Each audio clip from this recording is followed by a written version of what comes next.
Gracias. Buenas tardes. Pues yo lo voy a hacer simplemente darles la bienvenida a la Real Academia de Ciencias de España. La Real Academia,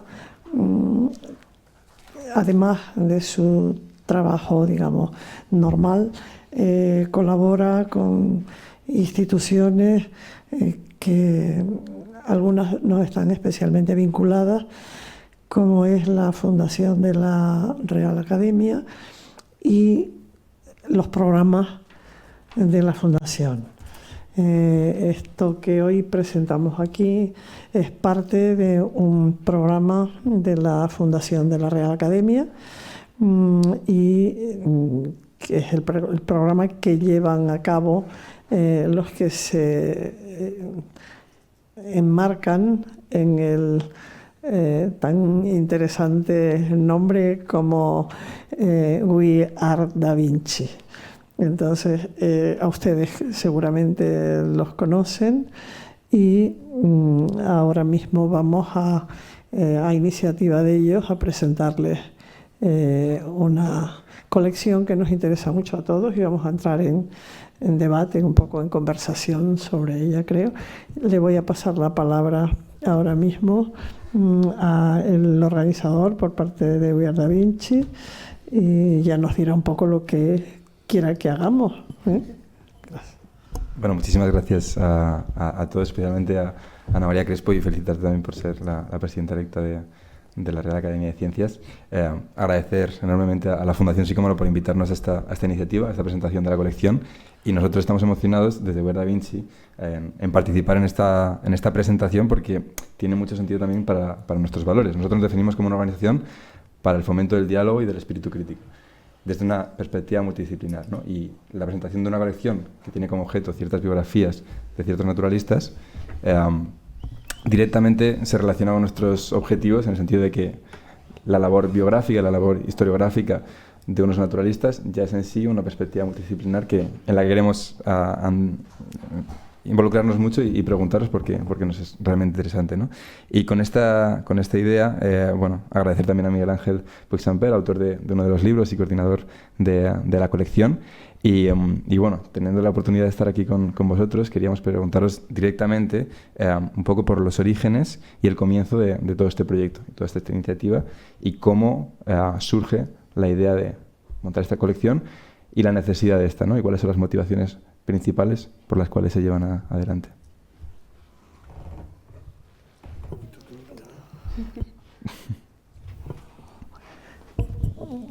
Bueno, yo puedo contestar primero que la iniciativa en realidad surge más de la Fundación que de la Academia directamente. Es una iniciativa de la Fundación. Es una coincidencia que en la presentación de otro libro de divulgación en el Museo Nacional de Ciencias Naturales se hablaba en relación a un naturalista británico, y entonces surge la idea por parte, en la conversación con el presidente de los amigos de la Academia, hablando conmigo misma, y ¿por qué tenemos tan poca no información, sino sobre todo tan poca divulgación de las aportaciones de los naturalistas españoles? Es que no ha habido, y claro, me lo preguntaban a mí, yo me acordaba de que había los historiadores de la ciencia habían dedicado mucho esfuerzo y mucho éxito también a descubrir los naturalistas y su trabajo, y en ese mismo momento yo pensé en Miguel Ángel Puigsamper como científico en esa materia, historiador de la ciencia, que había trabajado extraordinariamente bien, entre otros temas, los de naturalistas.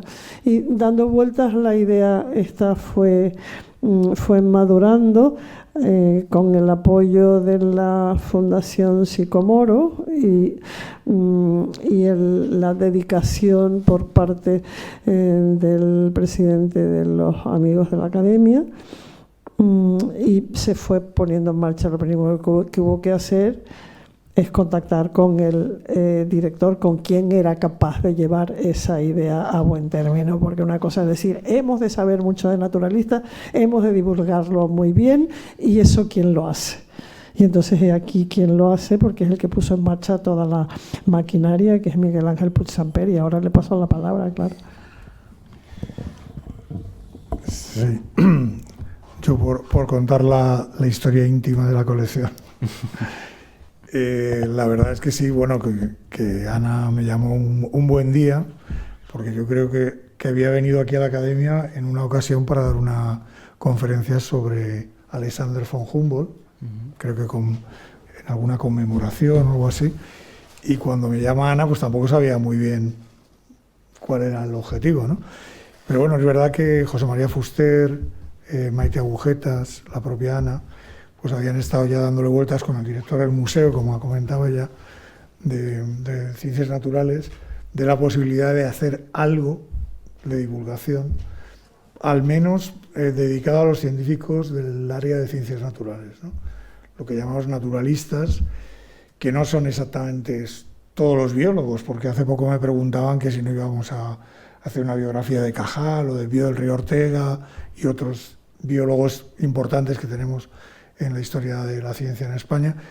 En principio la idea no es esa, es más lo que llamamos naturalistas, o lo que se llaman naturalistas, que vienen a ser más los biólogos de campo, ¿no? O sea, los geólogos, bueno, y los geólogos, paleontólogos, los zoólogos, los botánicos, ese perfil de biólogo, ¿no?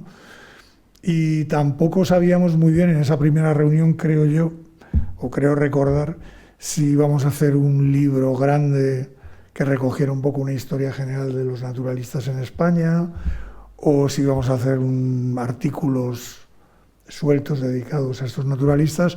Lo que sí me acuerdo, bueno, pues que al final se decidió que se hacía una colección cuyo nombre nos costó pues, algunas idas y venidas por correo electrónico hasta llegar a los naturalistas del mundo hispánico, porque en primer lugar habíamos puesto naturalistas en el mundo hispánico, y Miguel Delibes, que es más preciso, pues nos ayudó a concretarlo en naturalistas del mundo hispánico, porque queríamos que se incluyera la historia de los naturalistas no solo españoles, sino de aquellos que habían transitado, colectado, hecho colecciones en España y en lo que fue España en otra época, o sea, todo lo que sería el territorio de América Latina, y también algunos franceses, alemanes, italianos, etcétera, que habían transitado por España o América Latina, que no eran naturalistas españoles, pero habían trabajado en ese mundo que llamamos hispánico para recoger todo ese ámbito geográfico, ¿no? La idea surge por eso, porque siempre hay una polémica ya muy antigua que estudiaron hace muchos años Ernesto García Camarero, López Piñero y los clásicos, digamos, de historia de la ciencia española, sobre si en España realmente hubo ciencia o no hubo ciencia, o siempre nos habíamos dedicado a la literatura, al arte, al cine, pero no tanto a la ciencia. O sea, es una polémica muy antigua, que se ha matizado de muchas maneras, y sobre todo también por la relevancia que uno quiera dar a los naturalistas, ¿no? Porque cuando uno habla de esto, claro, te dicen, pero bueno, son los grandes naturalistas. O sea, aquí tenemos un Newton, tenemos un Copérnico, un Galileo, algo así. Hombre, tenemos un Cajal, eso está clarísimo, que es la figura fundamental en la neurociencia hasta hoy, y eso es indiscutible. Pero también tenemos algunos científicos y naturalistas que merecerían ser mucho más conocidos, sobre todo en España, algunos también fuera, por ejemplo, en esta primera tanda de 12 volúmenes, hablábamos antes que hemos incluido a Andrés Manuel del Río, madrileño, mineralogista, formado en Freiberg, en Alemania, en la Escuela de Minas, donde fue compañero de Alexander von Humboldt, y este hombre que luego se fue a México, y allí es más o menos conocido, pues a pesar de ser madrileño, aquí no le conoce casi nadie, y es el descubridor del vanadio. Entonces, ¿merece la pena ser conocido? Sí. ¿Ocupa un lugar importante? Sí, porque tenemos 3 españoles descubridores de elementos de la tabla periódica, ¿no? Los hermanos Eluyer, que descubrieron el wolframio, y Antonio Ulloa, que descubrió el platino en Colombia, en una de sus expediciones. Es decir, que sí que tenemos algunas figuras en ese ámbito importantes. Luego, en el ámbito de creación de instituciones y disciplinas, pues lo que comentaba también Ignacio Bolívar, que es al que yo le he dedicado un librito en esta colección, pues fue, digamos, el segundo sabio, quizá tras Cajal, en su época, con relevancia internacional. Claro, ¿por qué no ha quedado su memoria? Porque, bueno, como también comentaba antes, la guerra civil supuso una fractura tremenda, en la ciencia también, y Ignacio Bolívar, ya muy mayor, prácticamente vivió 4 años exiliado, se fue mayorcísimo, pues no dejó rastro, o sea, eso se cortó, se fue con toda su familia a México, llegó ahí a fundar una revista importante, la revista Ciencia, que curiosamente es el nombre que lleva ahora la actual Academia de Ciencias de México. Mantiene una revista que se llama Ciencia, un poco en honor a esa que fundó Ignacio Bolívar cuando llega allí a territorio mexicano en el exilio, ¿no? Y como digo, pues es un personaje que debería reconocerse mucho más aquí. Todavía no le hemos dedicado un libro a Odón de Buen, que os puede sonar porque dentro de poco iban a votar no sé si lo han votado ya, un buque oceanográfico con su nombre, buque oceanográfico Odón de Buen. Y puedes decir, bueno, ¿y este señor quién era? Bueno, pues este señor fue el fundador del Instituto Oceanográfico. También se exilió con 80 años a México y claro, su rastro se disipa un poco en el espacio y el tiempo. Y como de ese estilo de sabios naturalistas tenemos bastantes. Nos surge quizá la pregunta de los motivos por los cuales hay ese desconocimiento o falta de divulgación, y preguntar sobre todo si es problemática quizá más interna o externa, en el sentido de es un problema que desde España no hemos sabido comunicar bien todo lo que teníamos, o también desde el exterior no se le ha querido reconocer lo suficiente. Yo creo que hay un poco las dos cosas. En España lo que llamamos actualmente cultura científica pues es escasa. Yo creo que se está haciendo un esfuerzo a través de la Fundación Española de Ciencia y Tecnología, el Museo Nacional de Ciencia, el Ministerio actual también, las instituciones como el Museo, el Jardín Botánico, el ICME, cada vez se han ido volcando y de hecho son socios importantes en esta colección, pero sí tenemos que hacer un poco el mea culpa de no habernos analizado y dando a conocer, incluso integrarlo en lo que es la historia general, que se ha empezado a hacer desde los años 80, o sea, lo que decía Ana, que ha habido un esfuerzo bastante fuerte.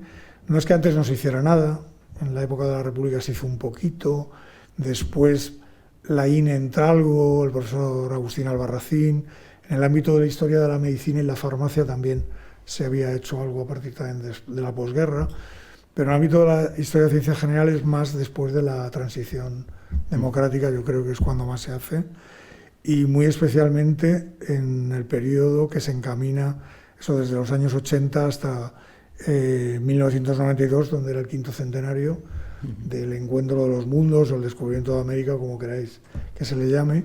Hubo un programa movilizador, yo creo que lo dirigían desde el Ministerio, Ana a lo mejor se acuerda, que lo dirigía el profesor José Luis Peset, y entonces ahí se hizo un esfuerzo muy fuerte por relanzar la historia de la ciencia y curiosamente un poco con el espíritu que tiene esta colección, que es también con su proyección a América Latina.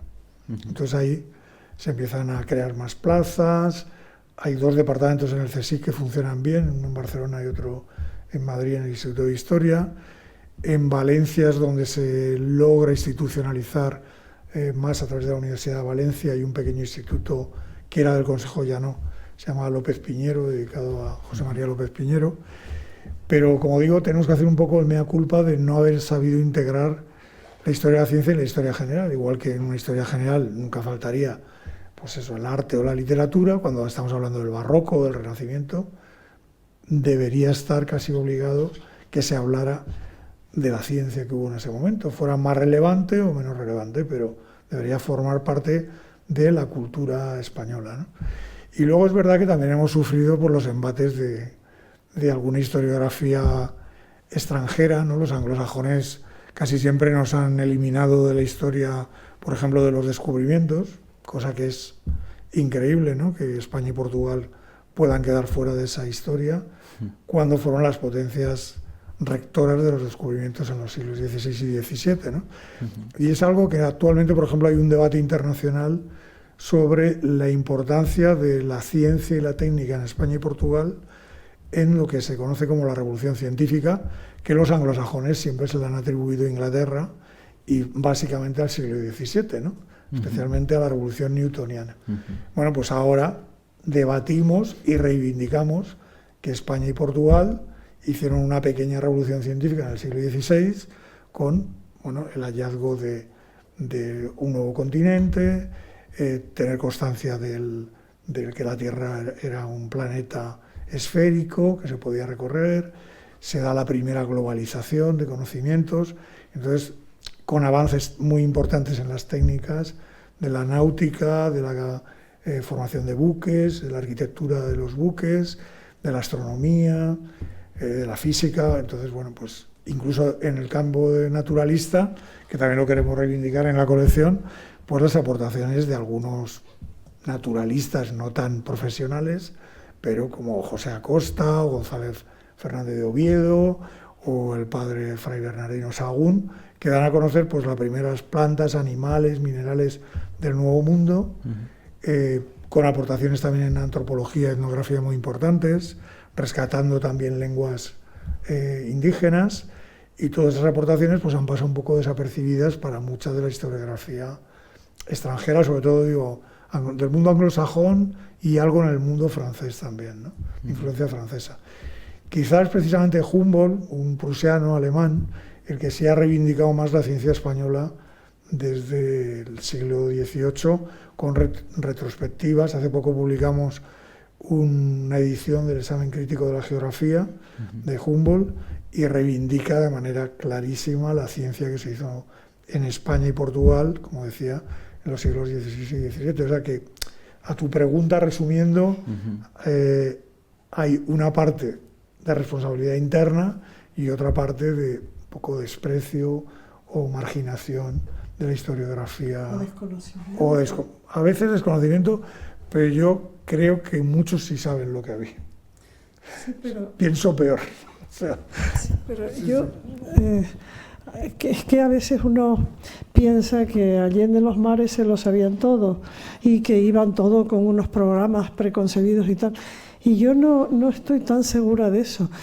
Bueno, ya sabes que de historiadora no tengo nada y me falta el método para poder decir esto, pero esa impresión de que hay muchas veces que alguien no está ni siquiera pensando en que es que hay que marginarte, hay que marginar ese mundo. No, sino que lo desconocían en cierto sentido totalmente. Una, porque el nacionalismo británico, cuando aquel país empieza a hacerse importante, es tremendo, es superior al que ahora tienen. Quiero decir ahora, refiriéndome a tiempos relativamente recientes, que lo que en el mercado importaba cuando ibas a comprar fruta, era que si era inglesa no importaba pagar el doble. O sea, te quiero decir que es una cosa que les impide, es muy emocional. Y había mucho desconocimiento, muchísimo desconocimiento. Y en ciencias naturales se obviaban, porque estaban escritas en español, por ejemplo, informaciones que luego encontrábamos que simplemente lo desconocían. Esto, algunos autores que copian en botánica, por ejemplo, a Simón de Rojas Clemente, que era un extraordinario científico, un gran botánico, como que no contaban las fuentes, no hablaban de que eso ya lo había escrito Clemente. Los ingleses no lo sabían en absoluto. Entonces repetían en Nuevas Especies, por ejemplo, cosas de Clemente. E incluso algún alemán también lo hizo sobre la obra de Clemente.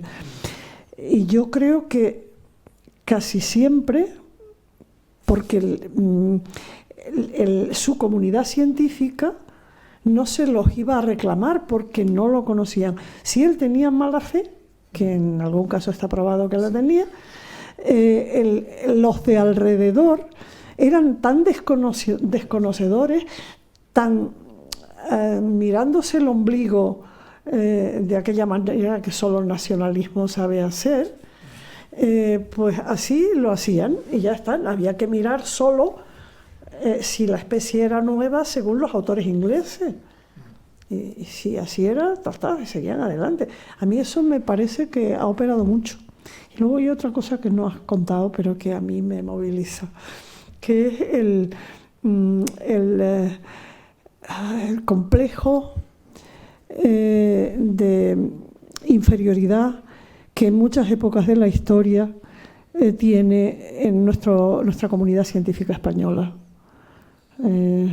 Esa tendencia que no la tienen en otros países en los mismos momentos, para no ver lo bueno del país. Esto de que el español es un señor casi siempre enfadado, bueno, pues es que no es de ahora. Enfadado consigo mismo y con su entorno, sobre todo con este entorno que hay que ver qué mal lo hacemos todo. Bueno, pues a mí eso me parece que es una cosa que ha estado operando muchas veces y que no he visto, es decir, yo lo calificaría por así de estupidez. Una estupidez colectiva que a veces nos asiste y que no tiene sentido. Y que hemos de corregirlo, eso sí que hay que corregirlo en este país. Aprender a ver lo que hacemos bien, también lo que hacemos mal, pero hombre, todo el rato no lo hacemos todo mal. Eso yo creo que es una actitud que a los jóvenes conviene mucho que no se les vaya de la cabeza, porque como se les vaya, pues no sé, volvemos a perder otra vez el tiempo. Sí, bueno, yo creo que en parte sí tienes razón. Aunque somos señores enfadados, pues somos los que más sonreímos de toda Europa. Pero bueno, cuando uno sale por ahí se da cuenta, y sonreímos bastante más. Pero sí, hay una falta de reivindicación de lo nuestro, eso es verdad y hay que hacerlo. En lo otro, claro, yo no me refería tanto al propio científico, que a veces es verdad que desconoce lo que ha hecho el de al lado, hay ignorancia, sino a los historiadores. A los historiadores que han historiado la ciencia también dentro de la cultura. Entonces, por ejemplo, cuando en Europa hay un momento muy hipercrítico con España y su cultura, se habla de los cuentos de frailes cuando se están refiriendo a los cronistas de América. Y dice, esos son cuentos de frailes, ¿no? Lo que podía decir Robertson, Reynal, incluso Buffon, o sea, despreciaban lo que se había hecho sin hacer un análisis profundo, que como digo, luego el propio Humboldt, que era mucho más listo, lo reivindica de una manera fuerte. Curiosamente, Humboldt lo reivindica, pero en el sentido que tú lo decías, a veces se aprovecha también porque es muy listo. Entonces, por ejemplo, ahí en la introducción de un libro muy importante de él, bueno, de un libro de 12 volúmenes de plantas equinocciales de América, llega a decir, él respeta mucho el trabajo de Mutis y de los expedicionarios españoles al Perú, de Ruiz y Pavón, o de ese Mociño que han ido a México. Es muy respetuoso y muy reivindicativo, que ahora he tenido una polémica con un historiador de Ecuador afincado en Estados Unidos que lo niega y dice que se aprovechaba de todo y que no citaba a nadie. Yo creo que eso no es verdad. Utilizaba el trabajo, pero citaba a todo el mundo. Lo que pasa es que logra hacer una obra sintética muy importante. Pero muy pillín también es verdad que en esa introducción dice, bueno, yo sé que Mutis o que Ruiz y Pavón han transitado por algunas de las zonas que mi compañero Bonpland, el botánico francés que le acompañaba, y yo también hemos transitado, y nosotros daremos a conocer algunas especies, aunque sepamos que probablemente ellos las tengan en sus herbarios. Pero claro, ahí se trataba de quién marcaba la prioridad en el descubrimiento. O sea, al publicarlo, bueno, eso tú lo sabes mucho mejor, marcaba la prioridad de quién daba el nombre a esa planta, ¿no? Claro. Y entonces él ahí sí que juega un poco con eso. Desde el punto de vista de la historia, yo creo que no, que ahí sí es muy reivindicativo de la labor que han hecho desde los cronistas, que eso, como digo, es más raro. Porque como muchos es verdad que eran frailes que iban acompañando a los conquistadores y tal, pues eso, se hablaba de esos cuentos de frailes, sin tener en cuenta que muchos eran muy sistemáticos en las descripciones. Pero es cierto que no sé si vamos a hacer el librito de Humboldt, pero bueno, digo, en algunas cosas que afectan tanto a la ciencia española, pero a lo mejor ustedes han leído, seguramente sí, porque recientemente fue un bestseller, totalmente, sobre Humboldt como el descubridor de la naturaleza, que la autora era Andrea Wulf, me parece. Es un bellísimo libro, muy bien escrito, y que se lee con muchísimo gusto. Bueno, naturalmente las fuentes de esta señora, que trabaja muy bien, las fuentes no son españolas, es decir, si algo se escapa de sus fuentes es lo que tiene que ver con Humboldt y la botánica hispana y hispanoamericana. Y entonces, por ejemplo, hace afirmaciones un poco ligeras que hacen pensar que Humboldt no consideraba con categoría sobresaliente a los españoles que estaban trabajando y sobre los que hablamos en esta colección, como por ejemplo José Celestino Mutis, que acaba de citar Miguel Ángel. José Celestino Mutis es no solamente es un gran científico, es que es un gran hombre en el sentido histórico del término, creo, sobre todo en Colombia, que bueno, es un padre de la patria, por supuesto, pero que además trabajaba con muchísimo rigor y que lo reconoce Humboldt, y según he aprendido de ti en otras circunstancias, y ahora acabas de citar algo parecido.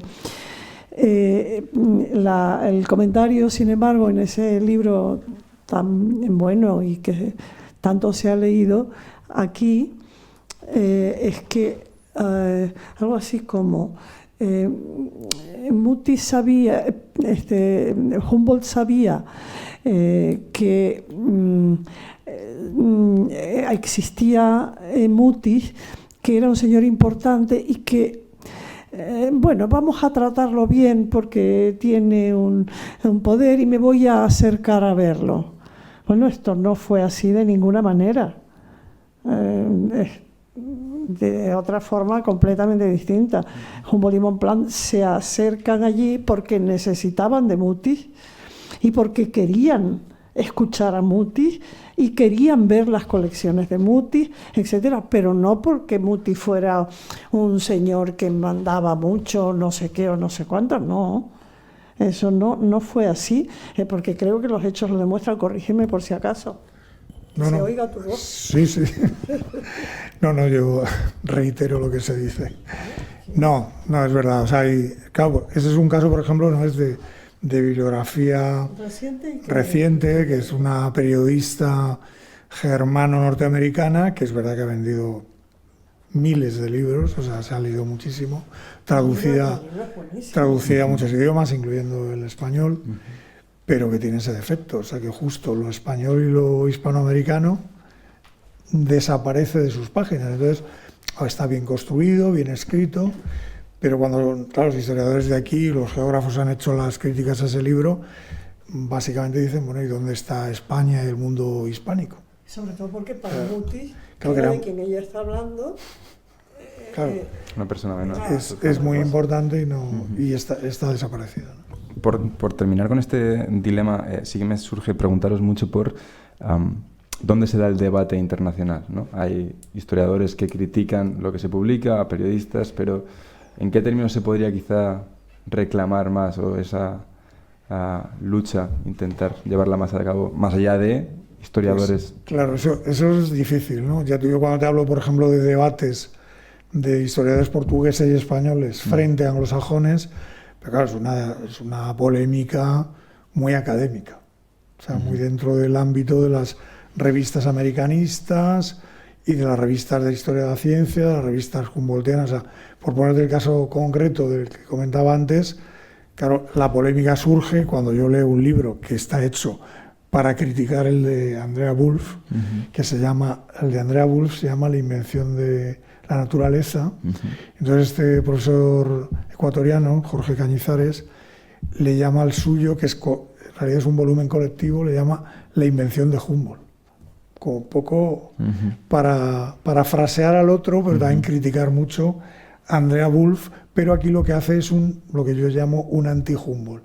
Entonces la polémica surge porque a mí una revista norteamericana, la Hispanic American Historical Review de California, me encarga una reseña de ese libro que no había leído. Y claro, al leerlo digo, ostras, pues esto es todo, está falsificado casi todo. O sea, ya digo, un anti-Humboldt donde se critica al que Humboldt haga lo que no hace. O sea, es decir, no cita a los autores españoles y criollos, aprovecharse de esa comunidad. En fin, remueve ahí una cosa que lo que ha provocado es una polémica, pero estamos en un ámbito muy académico. O sea, a mí ahora, por ejemplo, me acaban de pedir la revista de estudios humboldtianos que publica la Universidad de Potsdam y la Academia de Berlín, de Ciencias de Berlín, que haga como un artículo de respuesta a ese libro.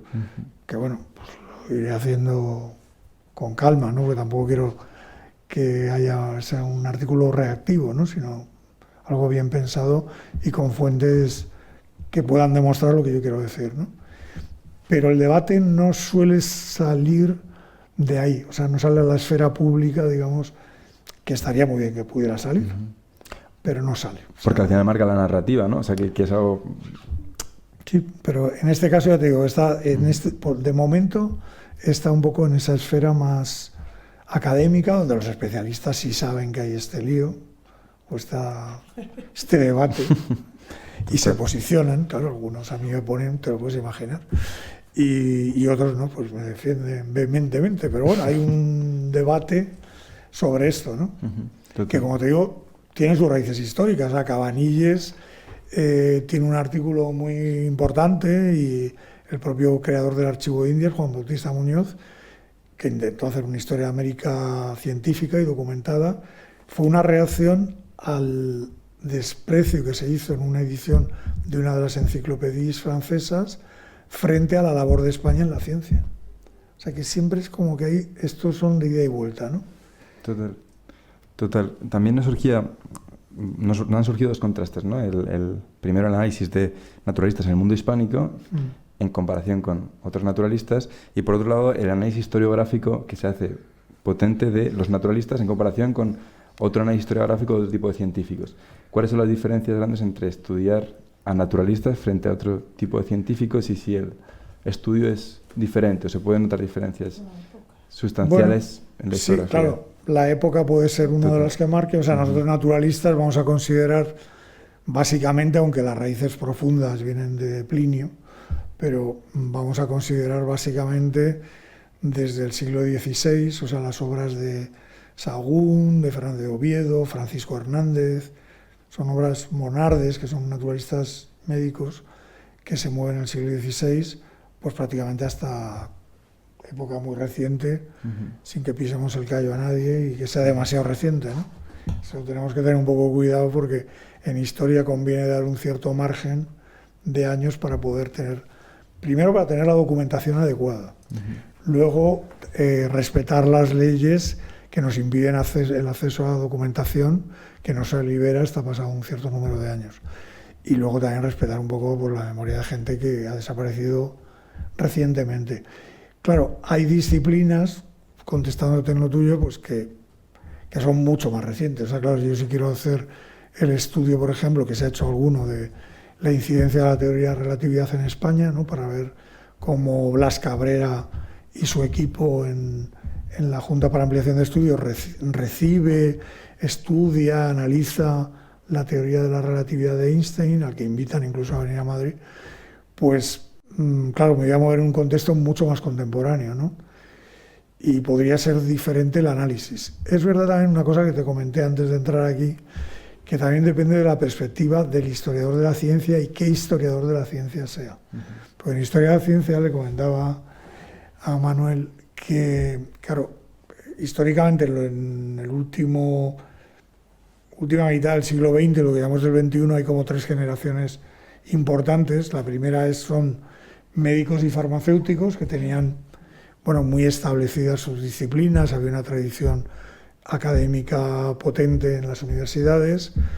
Luego mi generación, que llega un poco con la transición democrática, donde se nos abre un mundo muchas veces ligados a la medicina de la farmacia, a las cátedras de historia de la medicina de la farmacia, pero donde empiezan a llegar matemáticos, físicos, biólogos, geólogos que hacen historia de esas disciplinas, pero muchos somos gente con formación científica. Y la tercera generación, la que nos sucede, queda algún científico, y hay que decir que en ese ámbito también hay psicólogos, hay también algún sociólogo, filósofo y tal, pero lo que hay ya mayoritariamente son historiadores de formación.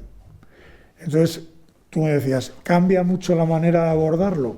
Pues puede cambiar. O sea, yo, por ejemplo, por la formación que tengo, con quien me he formado, intento hacer una historia más social y cultural del conocimiento científico. Pero también es verdad que, por ejemplo, publiqué en México, en el Colegio de México, pues publiqué una historia del evolucionismo que si no hubiera sido biólogo no la hubiera podido hacer. Imposible. Hay otra cosa que yo creo que también hay que tener en cuenta cuando uno dice los naturalistas tuvieron su momento. Y luego la ciencia contemporánea se ha ramificado muchísimo y podrías pensar, aquello perdió su momento. No.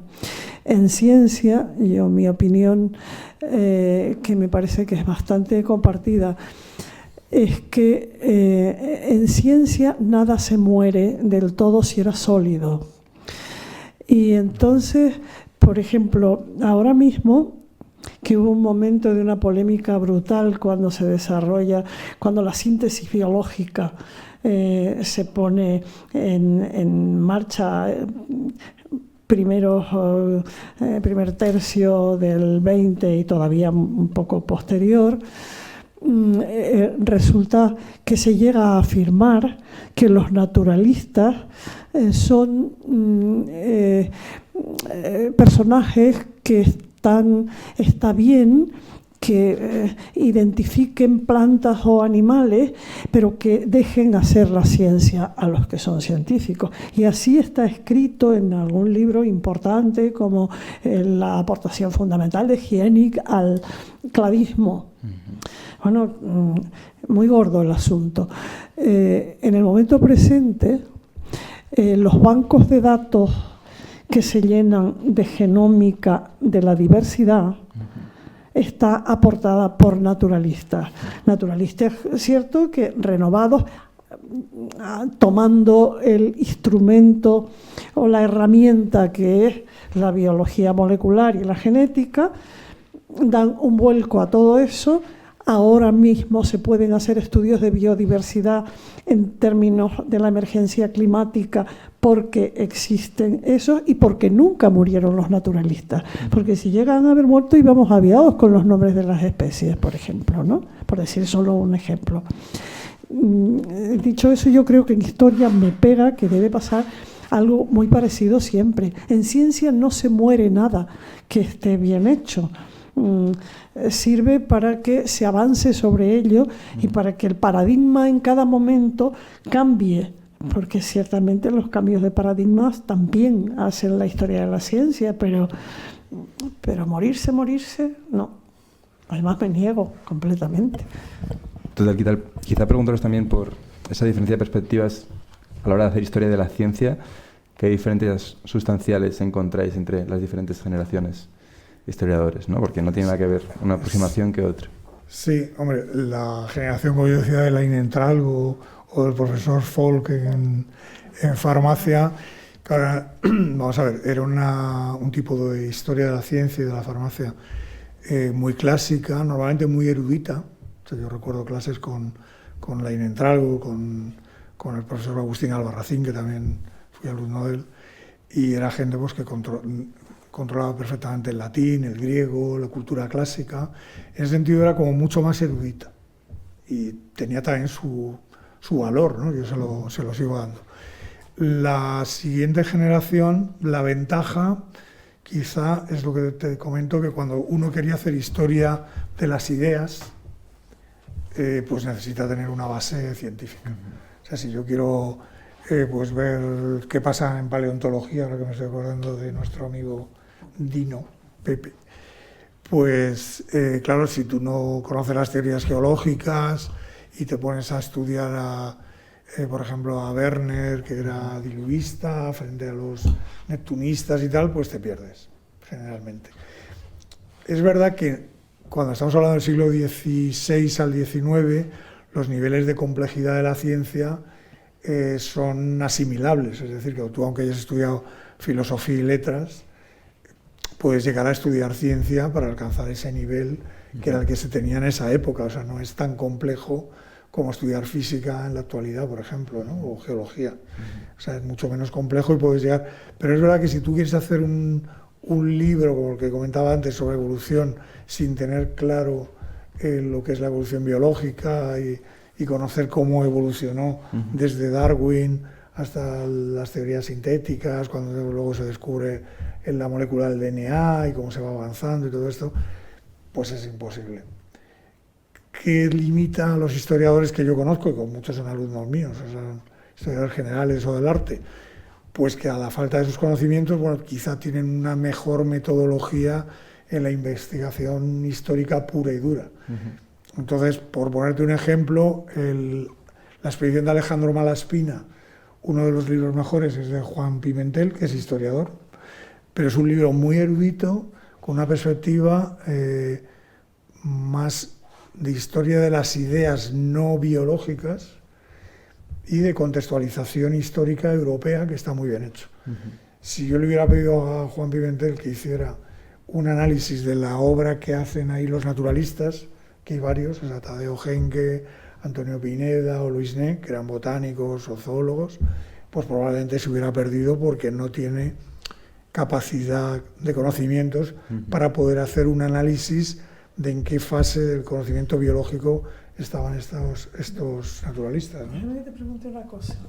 ¿No hay ahí un individualismo científico bastante poco presentable? En el sentido, digo presentable, que me parece que va contra el momento. Es decir, eso nos pasa a todos los científicos que yo sepa, no le basta, o a ninguno le basta con lo que sabe. Hay pocos campos del saber científico que sean automantenidos. La mayor parte de las veces lo que hay que hacer es equipo. Y lo que tú no sabes ya lo pone el otro, y luego de la discusión surge la obra conjunta y a veces un salto en el conocimiento. Yo creo que eso falta todavía.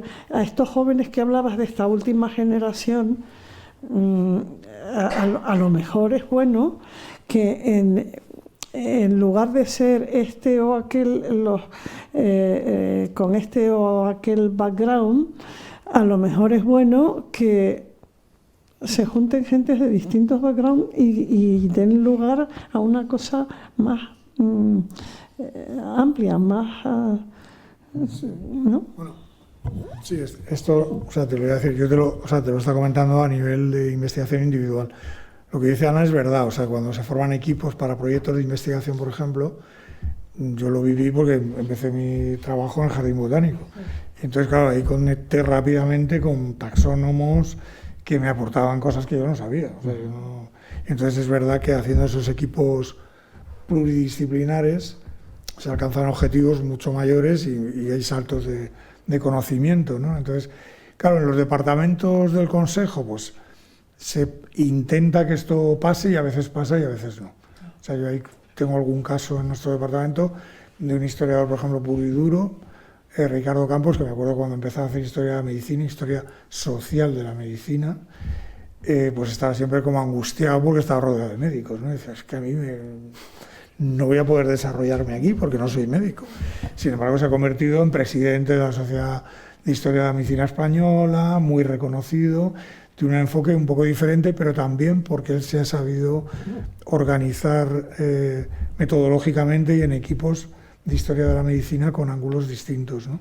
Y también ha hecho un esfuerzo de superación personal, que eso también hay que decirlo, de aprender toda la terminología médica, los saberes, cómo han evolucionado, es decir, que ahí son las dos cosas, un poco superación personal y formación de equipos. Sí.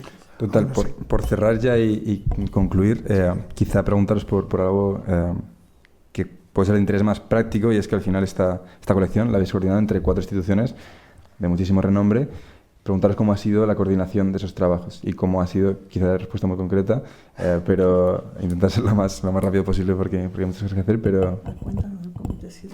Sí, bueno, ha sido un poco progresivo, ¿no? Porque es verdad, la idea, bueno, ya hemos comentado que sale de la academia, de la Fundación Sicomoro, de la fundación de la propia academia.